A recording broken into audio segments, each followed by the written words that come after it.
Okay, what's going on, everybody? Welcome back to Secrets of Role Mangging for our Horror on the Orient Express campaign. And, yeah, so we're going to be talking about the second session in depth and what is to come, and so on and so forth. And, yeah, so as I talked about in the regular role mangging, it was kind of a clusterfuck, to put it lightly. It didn't really affect the campaign at all. Like, they didn't do any, damage, permanent damage or anything like that. It was just kind of a pointless session, I guess. They didn't accomplish anything. I mean, they only kind of hurt themselves, but only in the short term, really. And so they didn't, it was kind of just 4 hours of one-shot mentality, kind of. So okay, as we kind of discussed, there's really nothing more in, the asylum, and I'm not ever going to tell them that, because they need to, they're on a hunch, they're on their main lead, like everything is about the asylum, that's where it all comes down, and that's perfectly understandable. Why wouldn't it be? But, they need to keep doing research. They kind of just like, they like started their research. It was like day one. They heard, oh, asylum, boom, let's go. And then it's like, everything, nothing else matters. Just, oh, it's got to all be at the asylum. And they just kind of left, all the books and the papers just sitting there. And just like, oh no, we found what we're looking for. It's at the asylum. And so yeah, there's I don't know what else they're really going to accomplish by going to the asylum at this point. Like, say they do break in. Say they broke in, in the second session. They actually, like, when they were smashing the crowbar down onto the door handle and they actually broke in, they got inside the asylum. What am I going to give them? Like, there's no, like, I don't know what they're looking for, to be perfectly honest. They're looking for, I think, like, the grave or something of Fenelek. They're not going to find it. Now, yes, what I probably would do, assuming, I think they are probably going to go back to the asylum at some point, maybe. I don't know, it's kind of hard for me to tell. We'll say that they go back. We'll say that they break in. I think if any of them watched the actual role mangging that I did, I hope that I persuaded them or lectured them or whatever I could to maybe go about breaking in or whatever in a different way. But let's say they broke in and they're snooping around. What I probably would have them discover is the cellar.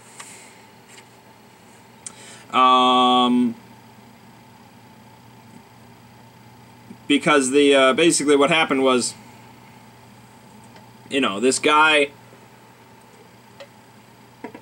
Guimart, real freak. Just, the worst combination of everything in a bad asylum 1920s nurse you can imagine. Basically, like, he's the kind of guy, a weak man who preyed upon those weaker than him. Guimart found opportunities in the asylum to his liking. After he cured the patients each night, Guimart regularly chose one to take underground there to be sexually assaulted, then return to the proper ward. Chasing a screaming patient through the cellars was a cat-and-mouse game that amused him greatly. So yeah, he's a freak. And so one night he discovered, like, this little niche in a bricked-up doorway. And so he took a crowbar to this bricked-up doorway, which you should never do in the cellar of an asylum. Mistake number one. And so he found then Fenelek's body.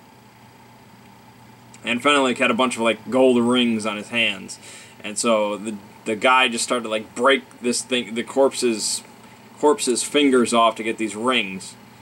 And so then Fenelek just, like, reached out and, like, squeezed his wrist and almost severed his hand off, which, ow. And so that's when the other guy, the Mandarin guy, found Guimart and Fenelek, who was just kind of, laying there. So on and so forth. So,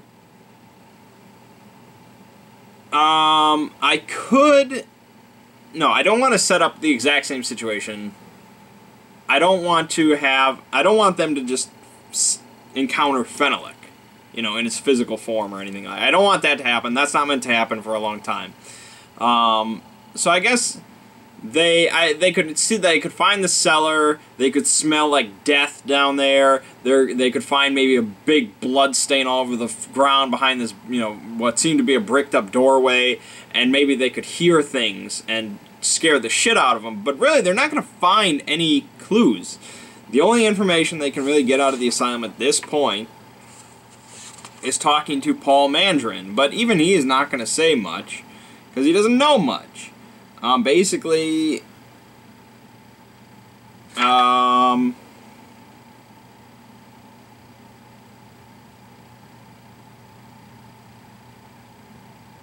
yeah, there's not much. Guimart is, I don't think Guimart will tell them much.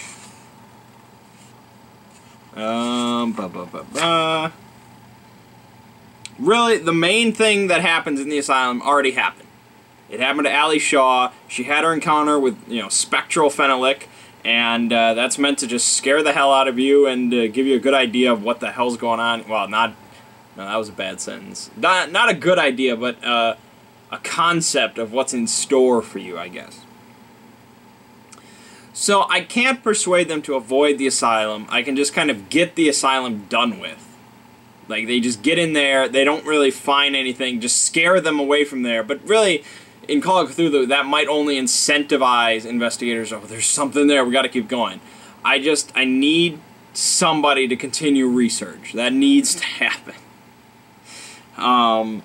That's basically it, because they need to continue reading and find out about Fenelek's former villa. I think if I just get that idea in there, they'll be like, oh, that's where we need to check out, his former home. I mean, that's a much bigger lead than, oh yeah, he was at an asylum, but there's not really any record of him. Also, it's like a prison to break into. His former home, which is, well, I mean, it's gone now, but there's just a house built there.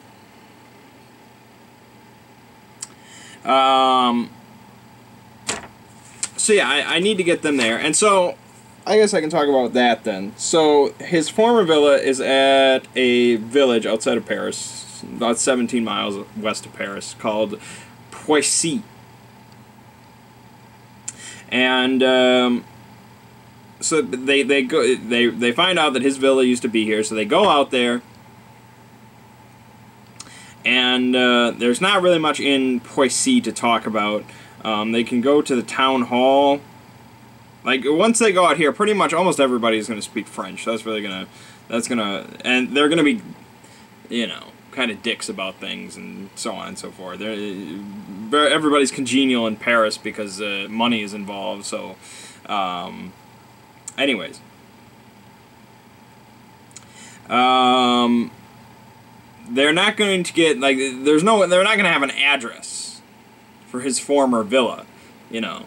They're just going to know it's in this area. So, who they have to talk to and how they figure out where his home used to be located, that might be a little tricky, but I won't make it a big deal. And so, if they figure out where it is, it's currently owned by the Docteur et Madame Christian Lorraine. And if they go there,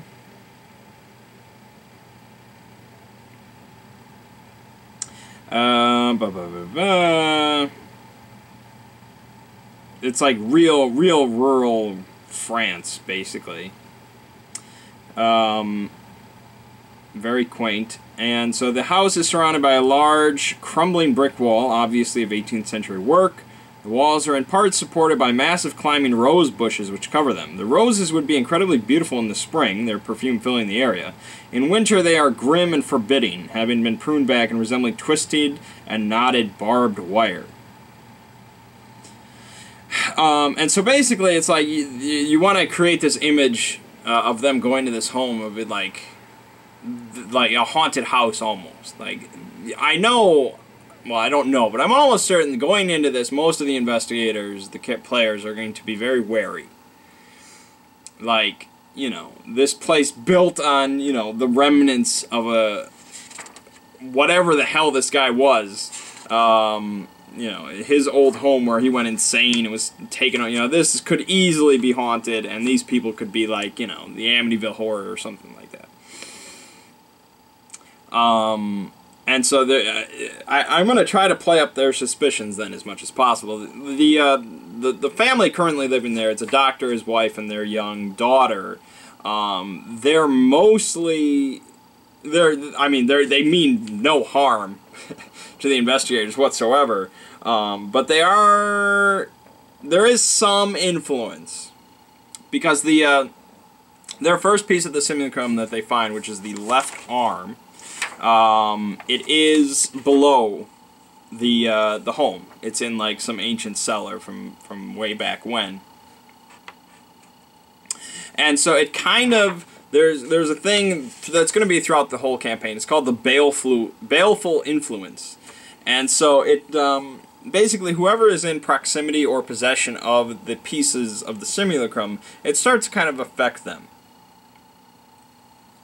And so it's like it's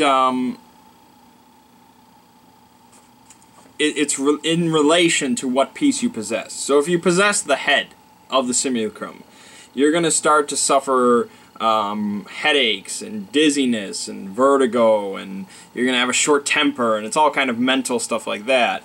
Whereas, like, the right arm, you're going to have, like, you know, your shoulder's going to hurt, your elbows are going to hurt, or things that, you know, things might start... Like, if a shot is fired towards them, it might just suddenly hit you in the right arm, where it probably should have hit you maybe in the chest or something. You know, stuff like that. The legs, you're going to have, you know, calf strains and limps and, you know, all sorts of sore knees, things like that. So that's the baleful influence, and that's kind of affecting the Lorians, but not to really a huge degree, because they don't... it's buried beneath them quite a little ways, so it's very, it's subtle for the most part. So, Christian, the doctor, he has a big scar on the back of his left hand. And he cut his hand on the roses last year, and his hand got really infected. Okay? And, Veronique, his wife, is suffering from arthritis, but it's only in her left arm and hand. And so these are just very subtle clues. You know, I doubt any of them will pick up on it. I'd be impressed. We'll see. Because I still don't think they fully understand what's going on with the simulacrum yet. So we'll see if they understand. But then during their conversation with the Lorians, the coffee is being served and stuff like that, and the daughter accidentally, like, jolts the arm of one of the investigators, and so coffee spills onto her left arm, the daughter's left arm. And it's really not even that hot of a liquid. It's not like McDonald's coffee or anything like that. It's just kind of it's uncomfortable, but it's not scalding. But the daughter just starts screaming like a demon. Like her arm has just been cut off. Like it's disturbing how, you know, wild she's screaming.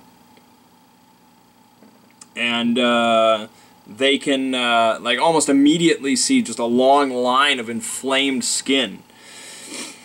And so that's another big clue. It's like, what is with it? I don't know if they'll piece this all together. Yeah, it's one of those, it's very subtle. I like it. I don't know if they'll put it together, but it's unnecessary. They don't need to piece it together, but they might. So then the question is, you know, what do they do here? They need to basically... They don't know that anything is buried beneath the house, you know. So they might actually try and search the whole house or something like that. Or they may suspect that the Lorians are, of course, you know, evil or hiding something or something like that. And if they mention the simulacrum or anything like that, the guy is like, you know, that sounds familiar, but I'm not sure where I've heard it or something like that. And so, again, I want to play up those suspicions because I think that's really, it's entertaining for me. So they'll either try to, you know, search the house, or they'll try and plot to murder the Lorians or something like that. They're clearly evil, they're brainwashed, God knows what. I'll play that up. But really what they need to figure out and what they need to do... Oh, I know, here's another good one. As the investigators settled in, they notice an absence of religious icons in the house. That's a big one. Because it's just like, that really, they need to just like let that sink in. And it's just like, you know, why? What's up with that? And the answer is really simple.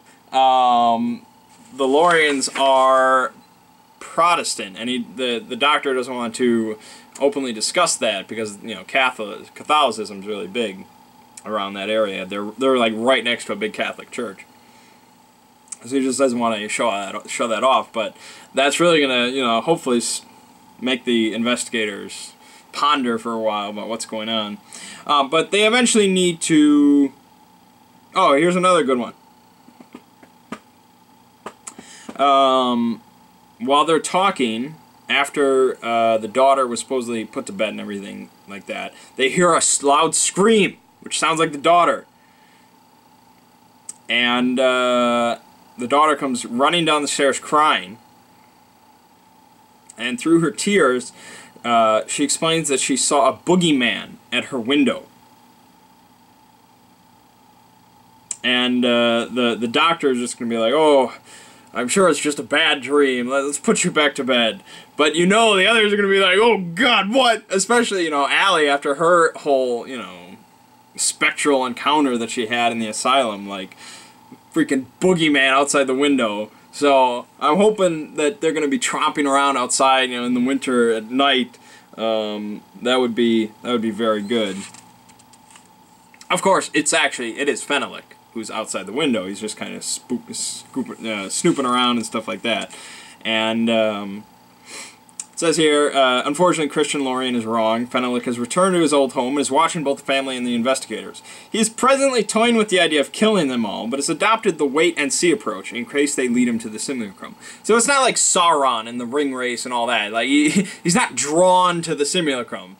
So that's the whole point of Fenelek, is he's hoping that these investigators who can go around freely and, you know, do the investigating will lead him to all the simulacrum pieces, and once they gather it all up, he slaughters them and he's good to go. So the investigators are probably going to go around to try and, you know, they're going to come up with this big plan. They're going to have their dynamite ready, all sorts of shit, and they're going to go out there and they're not going to find anything. He's in his mist form, so he's completely undetectable. But it'll be good to scare them, you know. Maybe they'll see lights in the trees, you know, all sorts of. There's so many good stuff. It's perfect. But really, they need to go around and they need to find the old entrance to the old cellar, which takes a while. And they need to dig through the snow and stuff like that, dig through the ground, blah, blah, blah. And eventually they do find it, hopefully. They will. And they go through a very, very creepy old, you know, empty cellar. And there's, like, roots. And there's, like, exposed roots. And every root that's like exposed while they're walking through the cellar ends in like a 5-way juncture, and so it almost looks like arms ending in hands. So that's cool. And they notice that all like the little rooms branching off of the main hallway of the cellar seems to be like a prison cell. And some of the doors are locked, but through the peepholes they notice skeletons. And so there's some sanity loss to see all this shit. And if they keep going all the way to the end of the cellar, they notice a glowing room. Like, there's, like, this glowing room, so they're going to be real freaked out about this. But the glow is coming from roses in all sorts of different colors. And the roses are hanging from, like, thick, black, dripping vines with these huge thorns. And there's a bunch of, like, skeletons intertwined with these black, thorny vines. And there's, like, flowers blooming in their eye sockets, more sanity loss. But in the middle of all this is the left arm of a statue. And so this is the left arm of the simulacrum.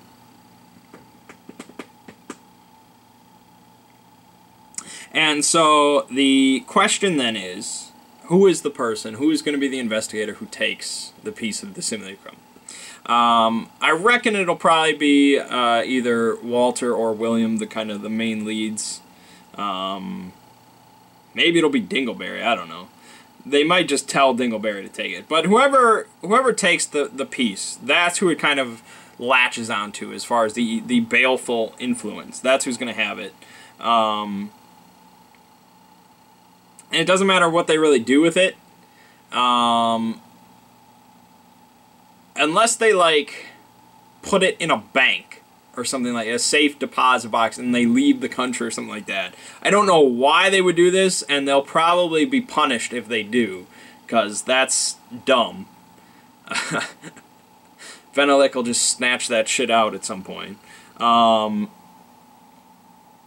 But other than that, no matter what they really do with it, as long as it's kind of with them, the influence will continue. Yeah, but then they get, that's the first piece. That's the piece in near Paris. They're not done with France then, because they still have to go to Lausanne. But until they get to Lausanne, or I guess on the way there, there will be something beginning.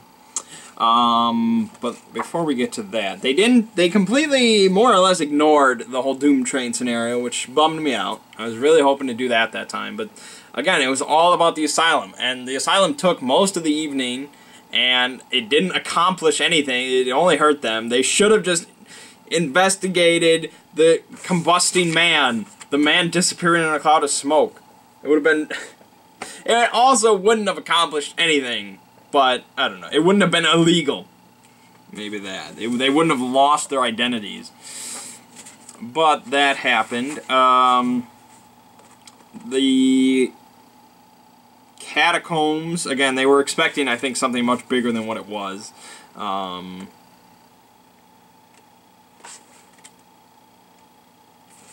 Yeah, Fenelick appearing to Allie. I didn't really want it to come out that way. Like, I didn't want it to be her that it happened to, but it was like, it was the perfect scenario.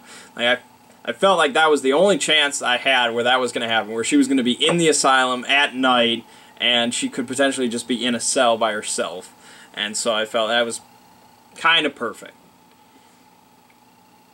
And so I hope it kind of sets some wheels, you know, moving, where it's like, you know, whatever this thing is, it's taking, you know, perhaps a special interest in her, you know, or, you know, her group, whatever. We'll see. So yeah, okay. So then, once they get the simulacrum piece, they'll know that they need to, I hope they know that they need to move on. They have their notes, and actually, let me see what it says.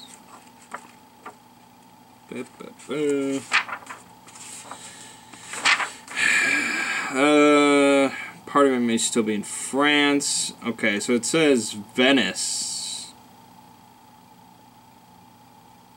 Okay, so what leads them then to Lausanne is, and I have to mention this. If I forget to mention this, that like screws up the whole campaign. So I absolutely need, this is a very important handout. But the doctor at one point will mention that he received a letter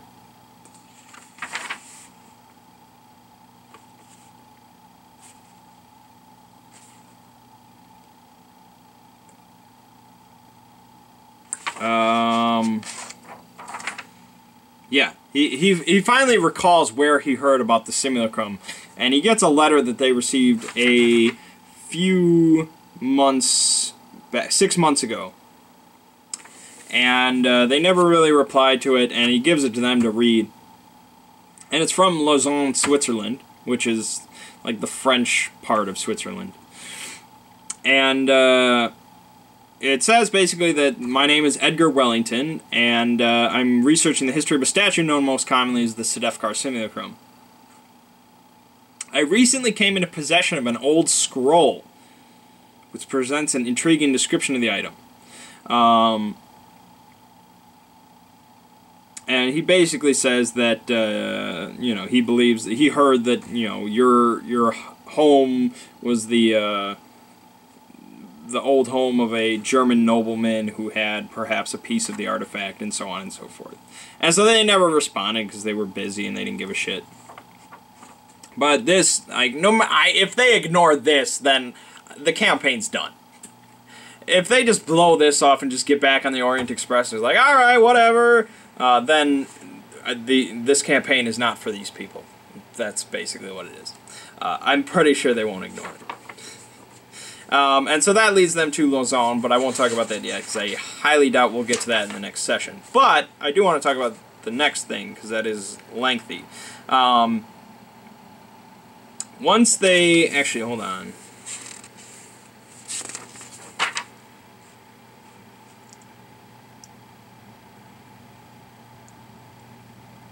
They'll finally get on the actual Orient Express. Once they're done in Paris. So they'll finally get to settle in. We'll get all that out of the way. That'll be cool. They get to kind of see how that's all about. They'll get to meet their conductor, Giuseppe Oligarch. And then,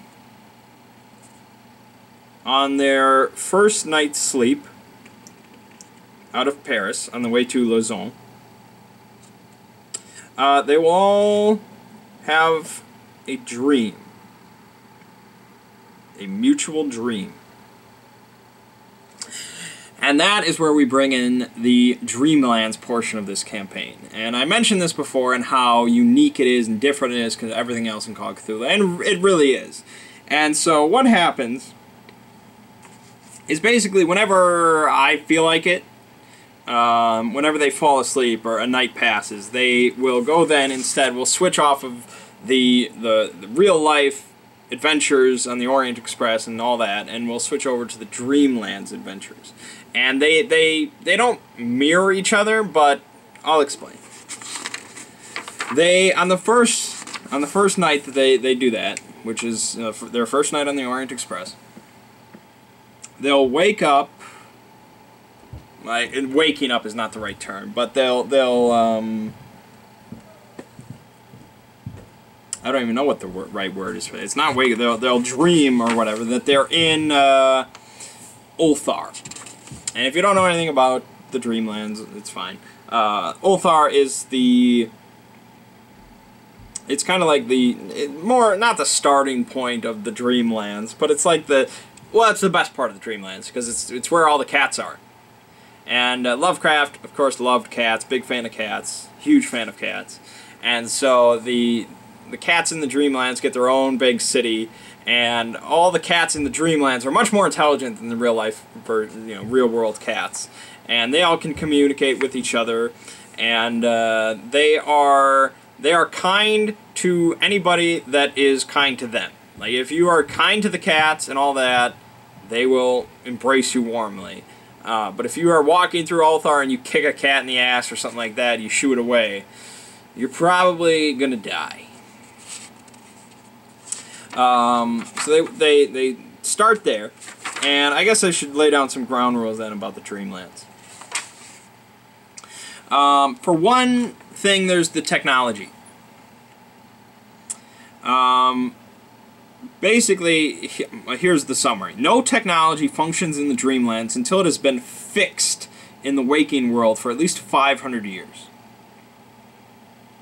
When the dreamers arrive in the dreamlands, they can carry any weapon and belonging that were touching their person when they fell asleep. However, that item is now transformed into its equivalent in the dreamlands. A gun becomes a crossbow or a sword, a torch becomes a lantern, and etc. The transformed item retains its dreamland identity on returning to the waking world. Items taken from the Dreamlands Express do not return to the waking world. They simply vanish in the gulf between waking and sleep. So, again, the first time that they go there, they're completely unaware. They don't know that they're going to the Dreamlands. Nobody will tell them or anything. They're just going to appear there. So I'm not sure how much they're really going to have with them when they fall asleep. These will be questions when I'll ask them when they all go to bed that night. I'll be like, what were you carrying with you? And so then, it's possible some of them will have their guns that first time, I don't know, but probably, yeah, it'll depend, but maybe the second time that they fall asleep, they'll want to bring their weapons for whatever reason, and then they'll get transformed. So they may come back to the real world with, a couple crossbows and a sword. Well, they already have swords, but whatever. So that's one thing is, they're not going to be able to bring their Tommy guns and their dynamite and all that kind of stuff. For good reason. The Dreamlands is not about that. So then the other thing is kind of injury in the Dreamlands. Basically, injuries, it's kind of like the Matrix, I guess, but not really. You can get fully injured in the Dreamlands. Like, you can get stabbed through the arm, and you could get concussed and all sorts of stuff like that. And as soon as you wake up in the real world, that's all gone, because it was just a dream. But if you die in the Dreamlands, if you actually die, you take a decent sanity hit, and you can never go back to the Dreamlands. Ever. This represents a problem for running a campaign, and it's unlikely to happen. I'll tell you that, because I'm trying not to kill them in the real world. It's much harder for me to kill them in the Dreamlands. But if somebody did die in the Dreamlands through whatever reason, it represents a big problem, because then whenever the rest of the group wants to go to the Dreamlands, they want to fall asleep and do all that, the other person is just like, well, I guess I'll see ya. It's just like, that's terrible. But here's the interesting bit. Conversely, investigators who die in the real world might be able to pass over into the Dreamlands with a successful dreaming roll at death. And so once you first enter the Dreamlands, you get a new skill called Dreaming, which starts at 1/5 of your power. And so the Dreaming skill in this is a lot like... This probably doesn't mean anything to most of you, but in Dungeons and Dragons, at least 4th edition, there's the elemental chaos, which is, it's just a broiling, mix of all sorts of elements and things like that, and mental power in that area in D&D, on that plane, can sort of shape existence, That's why I always wanted to go there during the Artemis campaign, because Artemis, with his massive intelligence and all that, he could basically form and create whatever he wanted to using the raw elements of, physical existence. Dreaming is kind of a lot like that, because it's all a dream, and so it's a lucid dream, So you're in control of your body and your mind, and more or less, usually you'll be able to remember everything that happens in the Dreamlands when you wake up. But you're also in control of your environment to a certain degree.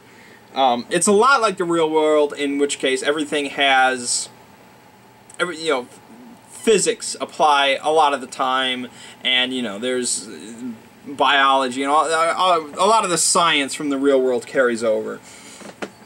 But then also, it is a dream, so you can alter things or create things, but it's based on your mental power, because as far as I've never lucid dreamed, unfortunately. I would like to. But as far as I understand lucid dreaming, it does require a lot of mental effort. And so that carries over here. You do have to, and it doesn't use your intelligence, it uses your power, because it's like willpower, you know. And so you spend magic points to use the dreaming skill. And so you have to roll under your dreaming skill, which is 1/5 of your power, but that can raise. And you spend magic points then based on what you want to do. And so it's based on kind of it's usually based around an object. You either want to alter an object or create an object or get rid of an object or something like that. And so it's based on the size of the object. And so, you know, if you wanted to create a little bouncy ball, that would not require a lot of effort. I would maybe say that's like 1 magic point, but probably not even anything. I'd just let them make it if they roll under their dreaming. But if you wanted to make a giant bouncy ball, you know, the size of a car, that would require some magic points. If you wanted to alter something, you wanted to change this this little dagger into fucking Sephiroth's sword or something like that, that's a lot of magic points. And you could change colors, you could do, it's whatever you can think of, really, as long as you roll under your skill and you have the magic points. Now sometimes, if it's really extreme or something like that, there will be an additional cost, more magic points. It's not just based on size, but that's the base. So that's really up to their imagination. That's why I think this is really cool. For an imaginative player, this is just Cloud 9.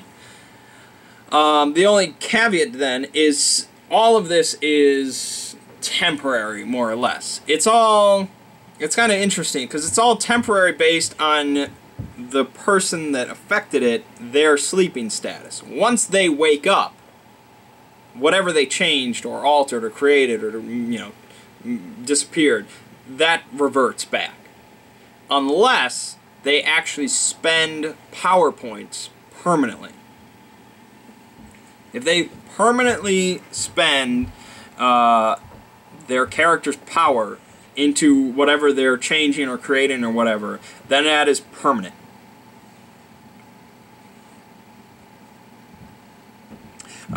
So then every time that they dream, it will be there. So I don't know if there will be a situation where they do that. I'd be interested. I think that'd be cool. But we'll see. Again, it's all up to them.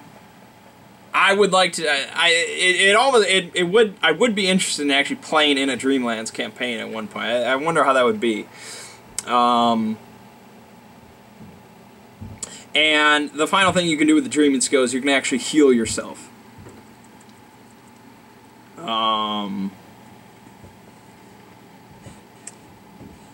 For every 1 hit point, it costs 1d3 magic points. So that could be useful. So yeah, that's dreaming. Okay, sanity is the same both ways. Sanity is just what it is. So there'll be sanity loss in the Dreamlands, there definitely will. And if you're reduced to 0 sanity in the Dreamlands, you're basically done. Your physical body basically just dies. But your dreaming body, you basically become whatever the hell I want you to become. You actually are morphed into some horrible dream horror Shogoth-esque thing. So I don't think that'll have. I think they're all pretty good as far, and there's not a massive sanity loss in the Dreamland, so I don't think it'll be too bad. Okay, so they start in Ulthar with the cats, and they kind of are just walking through this, and it feels very just dreamlike, and they're not really sure what they're doing. They might not even be in full control of themselves yet. But they're just walking through that, and they see all cats watching them, and they're just like, what is going on? It's going to feel real trippy. And then they walk up to a large train platform. And there's a crowd of passengers. There's a crowd of creatures there. Some of them are human, speak English, all that. They look like somebody they'd just see on the street. But there's also a bunch of cats there, waiting for the train, I guess. And there's also a conductor there. But he's not human. He's like stick thin, and he's wearing what seems to be a conductor uniform. And he's got like a plague doctor mask or some shit, I don't know why. And he's speaking part French, part English. So it's real weird. And there are three main passengers that start with them. The other human passengers. One of them is called Mac. He's an Englishman. He's a big guy. Basically, picture a bomber from the Hobbit movies. He's basically that guy. There's a woman, Madame Bruges. She doesn't really say anything. She looks real old, real gaunt, real kind of. And then there's my favorite character, which is Monsieur Karakov. I think this guy is supposed to be like speak with an English accent, but that's boring. So he's gonna be full on Russian all the time because he's Karakov. Ah, Dingleberry. And so the Karakov, I think, will be the one that really chats them up and stuff like that. And so yeah, he will. I want them to grow to like Karakov, because that'll play a big part later on. And so then the train will arrive. And they'll notice before the train arrives that there's no train tracks in front of them. I don't know if they'll think about this much, but they will when the train arrives, because it's not made of metal, I can assure you that. It's basically... where the hell did I put that?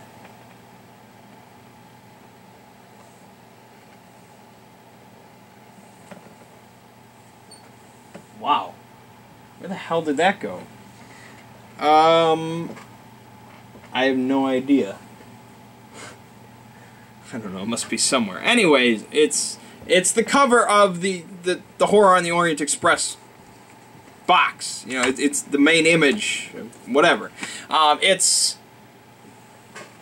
read the description. I think it describes it better than I can. A heavy regular thump comes from the mist. Something huge and unseen shakes the earth with heavy tread. Then multiple funnels of steam jet out over the station in all directions. These are not from the funnel of any earthly train. A monstrosity emerges from the mist, a bloated, bulbous mass. An octopus, centipede, spider kind of thing, all like jelly, made of separate wriggling ropes all squashed together. Golden eyes roll with its bulk, and multiple maws open and shut. It stomps along on dozens of stumpy limbs that fold in and out of its body. The beast looks as if it were dredged upon from some unfathomable abyss of the sea. Tentacles writhe freely all around its front and flanks. Behind the beast, its tentacles are entwined with a second beast that follows, and a third, and a fourth.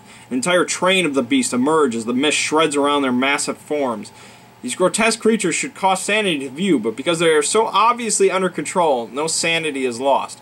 That's bullshit, let me tell you right now. There will be... I'm putting sanity loss from that, because no, come on. They're so obviously under control. What? No. You look at this. They want to just spare you sanity. And normally, I'd be all for that in a long-running campaign, but no. I'll put it at 0/1, but I want them to... I'm gonna read, like... These are not from the funnel of any earthly train, and then I'll be like, roll sanity, and they'll be like, oh god. But yeah, it's so obvious under control. It's like the beast looks as if it were dredged upon from some unfathomable abyss of the sea. Tentacles writhe freely. Like, yeah, you're losing some sanity. But anyways, this is the Dreamlands Express, and so the Dreamlands Express is run by a guy named Henry Peters, who was a conductor a while back on the real Orient Express. And he loved the Orient Express so much that he wanted to recreate it in the Dreamlands. He died in the real world, and so he's a powerful enough dreamer that he transferred his consciousness or whatever over to the Dreamlands. And he made the Dreamlands Express. And I don't know where it talks about this.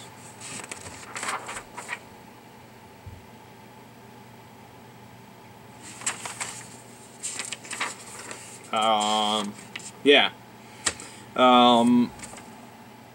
Henry is basically like the greatest guy in the campaign. Like, he really has no flaws. You can't help but like Henry. Henry is completely unflappable. His service is impeccable. His advice is always good. He speaks all the languages of the Dreamlands. He's never fazed by even the most outlandish passenger or event, and caters to the wishes of all as long as no harm to others or his train is involved. He's just a good guy. And so his story is basically he died in real life. He came to the Dreamlands, and he,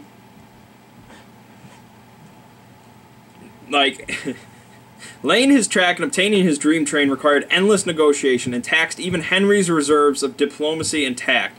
First, he had to deal with the Dreamland countries and kings to allow his express to pass through their lands, much like in real life. Finally, he had to forge a lasting bargain with the gods themselves, and not just the weak and feeble gods of Earth's Dreamlands either. The bargains he struck have certain consequences. Again, much like real life. Truly, he concurs with Atal, High Priest of Ulthar, that it is better to leave all gods alone except in tactful prayers.